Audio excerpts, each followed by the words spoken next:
तो ये अल्लाह ताला की तरफ से एक हम सब पर आजमाइश है और आप सब से गुजारिश है कि आप लोग इसमें दुआ करें कि अल्लाह ताला हमें इससे निजात दें और हम सब को अपने प्यारों के साथ रखें।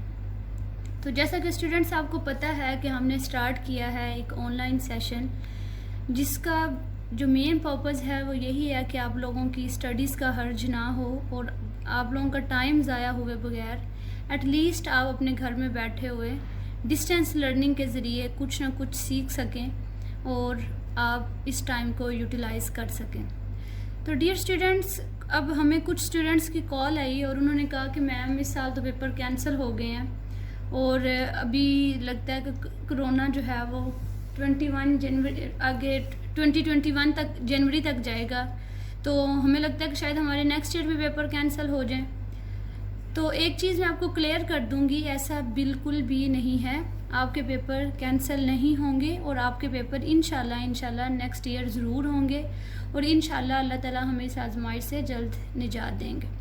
तो आप अपने जहन से बिल्कुल ये बात निकाल दें और बिल्कुल भी ये बात मत आने दें कि हमारे पेपर नहीं होंगे या हम लोग इसी तरह से बिल्कुल आज़ाद फिरते रहेंगे और बगैर पढ़े जैसे आप लोग अभी प्रमोट हुए हैं वैसे प्रमोट हो जाएंगे। तो जैसा कि आपको पता है गवर्नमेंट की जो करंट पॉलिसी है उसके अकॉर्डिंग जितने मार्क्स आपके सेकंड ईयर में आएंगे उतने ही मार्क्स आपको फर्स्ट ईयर के अलॉट किए जाएंगे। So you have to do more hard work so that you may get more marks. तो अभी आज का जो लेक्चर है फिज़िक्स के हवाले से वो आपका एक इंट्रोडक्टरी लेक्चर होगा, जिसमें मैं आपको पेपर पैटर्न जो है उसके बारे में बताऊंगी। चूँकि आपका फ़र्स्ट ईयर के आपके एग्ज़ाम नहीं हुए और आपको फ़र्स्ट ईयर का पेपर देने का एक्सपीरियंस नहीं हुआ, इसलिए आपको थोड़ा सा पेपर पैटर्न बताऊंगी और जो सेकंड ईयर की फ़िज़िक्स है उसके मेन जो चैप्टर्स हैं वो बताऊंगी कि उसमें टोटल चैप्टर्स कितने हैं और किस तरह से आपने उनको तैयार करना है। तो डियर स्टूडेंट्स, जो सेकंड ईयर की बुक है उसमें टोटल 10 चैप्टर्स हैं, जिसमें सबसे जो पहला हमारे पास चैप्टर है उसका नाम है इलेक्ट्रोस्टैटिक्स।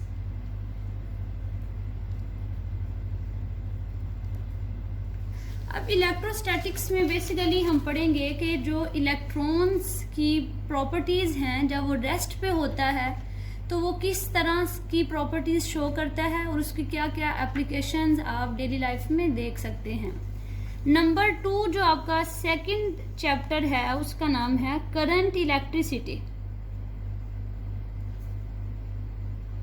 एप्लीकेशंस आप डेली लाइफ में देख सकते हैं। नंबर 2 जो आपका सेकंड चैप्टर है उसका नाम है करंट इलेक्ट्रिसिटी।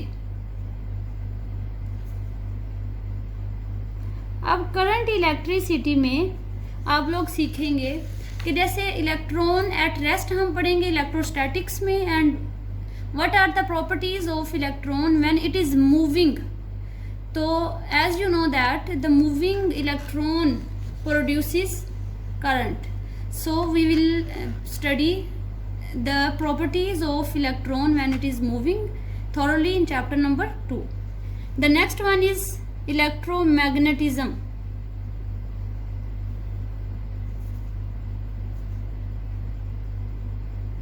तो डियर स्टूडेंट्स, जहाँ पे चार्ज रेस्ट पे होगा वो अपने इर्द गिर्द एक इलेक्ट्रिक फील्ड प्रोड्यूस करेगा, लेकिन जब चार्ज मूव करेगा तो चूंकि उसकी मोशन से आपके पास करंट आएगी और जहाँ भी आपके पास किसी भी वायर में से करंट गुजर रही होगी तो उसके इर्द गिर्द जो फील्ड प्रोड्यूस होगी उसको हम मैग्नेटिक फील्ड कहेंगे। तो किस तरह से इलेक्ट्रिक फील्ड कन्वर्ट होती है मैग्नेटिक फील्ड में और how you can generate magnetic field from electric field and electric field from magnetic field, इसको हम स्टडी करेंगे चैप्टर नंबर 3 में। और इससे रिलेटेड जितनी भी आपकी एप्लीकेशंस हैं लाइक योर जनरेटर्स वगैरह, उसको हम मोटर्स, उसको हम इस चैप्टर में स्टडी करेंगे। The next one is chapter number 4, that is electromagnetic induction. अब इस चैप्टर में आप पढ़ेंगे कि किस तरह से आप इलेक्ट्रिक और मैग्नेटिक फील्ड प्रोड्यूस की बजाय इंड्यूस कर सकते हैं। तो इंड्यूस जो है उसको हम डिटेल से पढ़ेंगे कि what is induction when we will come towards chapter number 4। The next one is chapter number 5, and that is alternating current.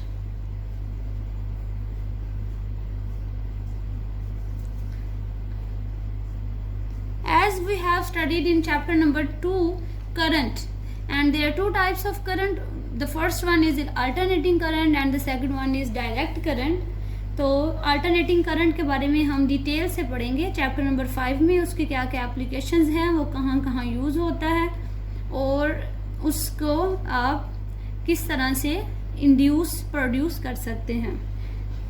Chapter number 6 is physics of solids.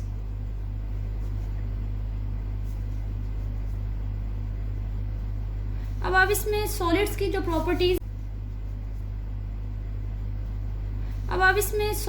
Properties हैं उसको डिटेल के साथ पढ़ेंगे कि उनकी क्या क्या इलेक्ट्रिकल प्रॉपर्टीज़ हैं, मैकेनिकल प्रॉपर्टीज़ क्या हैं और इसका जो इलेक्ट्रिकल प्रॉपर्टीज़ क्या हैं, इन सब प्रॉपर्टीज़ को आप पढ़ेंगे और इससे रिलेटेड डिफरेंट थ्योरीज़ को आप इसमें डिटेल से पढ़ेंगे। Energy band theory one of the most important theory, उसके बारे में इंशाल्लाह हम पढ़ेंगे। तो ये चैप्टर नंबर 6 में आप डिटेल से पढ़ेंगे। The 7th chapter is electronics. Electronics में आप पढ़ेंगे किस तरह से आप इलेक्ट्रॉन्स की मोशन को कंट्रोल करके आप डिफरेंट डिवाइसेस में, आपकी जो डेली लाइफ में आपके मोबाइल फ़ोन हैं, आपके जितने भी ओवन वगैरह हैं, किस तरह से आप इन चीज़ों को बनाते हैं, वो हम इसमें स्टडी करेंगे। Chapter number 8 is dawn of modern physics.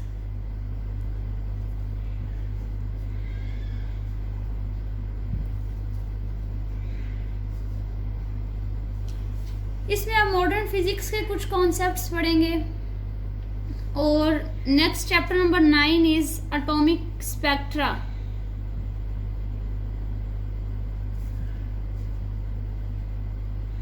अब हर एटम एक जो स्पेक्ट्रम शो करता है कि वो स्पेक्ट्रा जो है वो फर्दर आप उसको कैसे डिवाइड कर सकते हैं, उसका सारा हम इसमें डिटेल से पढ़ेंगे। प्लाज्मा, इसमें हम लेज़र के बारे में पढ़ेंगे।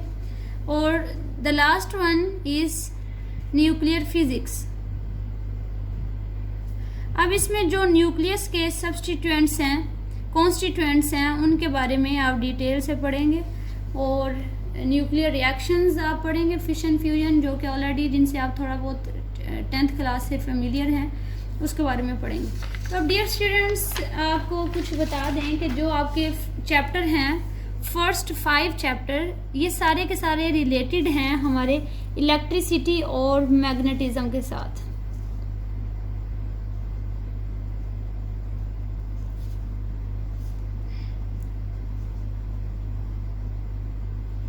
ये सारे के सारे कॉन्सेप्ट आप कल को इंजीनियरिंग में जाते हैं या आप कहीं भी जाते हैं तो ये सारा का सारा जो है वो आपको यही कॉन्सेप्ट्स आगे काम आएंगे। तो अगर आप अच्छे से इनको फोकस करेंगे, और सेकेंड ईयर की फ़िज़िक्स में अगर आप देखेंगे तो मोस्टली स्टूडेंट्स कहते हैं कि फ़र्स्ट ईयर की फ़िज़िक्स बहुत इजी है, सेकेंड ईयर की हमें टफ़ लगती है। तो उसकी रीज़न ये है कि इसमें थोड़ा सा थ्योरेटिकल वर्क जो है वो कंपैरेटिवली फ़र्स्ट ईयर से ज़्यादा है, नंबर 1। नंबर 2 ये है कि इसमें आपको इसमें आपको लेक्चर तैयार साथ साथ करना पड़ेगा। अगर आप पिछला लेक्चर एक दफ़ा नहीं पढ़ते तो आपको नेक्स्ट वाले लेक्चर की समझ नहीं आएगी, क्योंकि सारे टॉपिक्स इंटरलिंक्ड हैं। तो आपने बहुत अच्छे तरीके से एटलीस्ट नेक्स्ट लेक्चर सुनने से पहले पिछला लेक्चर एक दफ़ा ज़रूर पढ़ लेना है, ताकि आप लोगों को अगला लेक्चर बेहतर तरीके से समझ आ सके। उसके बाद नेक्स्ट अगर आप देखें तो फिज़िक्स ऑफ सॉलिड्स, इसमें फ़िज़िक्स की एक मेजर ब्रांच है सॉलिड स्टेट फिज़िक्स। तो ये आपको मज़ीद एक ब्रांच की तरफ लेके जाता है जिसकी बहुत ज़्यादा नेक्स्ट एप्लीकेशन है। इलेक्ट्रॉनिक्स इटसेल्फ एक बहुत बड़ी ब्रांच है। फिर मॉडर्न फिज़िक्स, एटॉमिक स्पेक्ट्रा और न्यूक्लियर फिज़िक्स, ये तीनों की तीनों जो हैं ये आपकी मॉडर्न फिज़िक्स, जो फिज़िक्स की मेन ब्रांच है, उसमें ये तीनों आती हैं और इसमें आप डिटेल से पढ़ेंगे।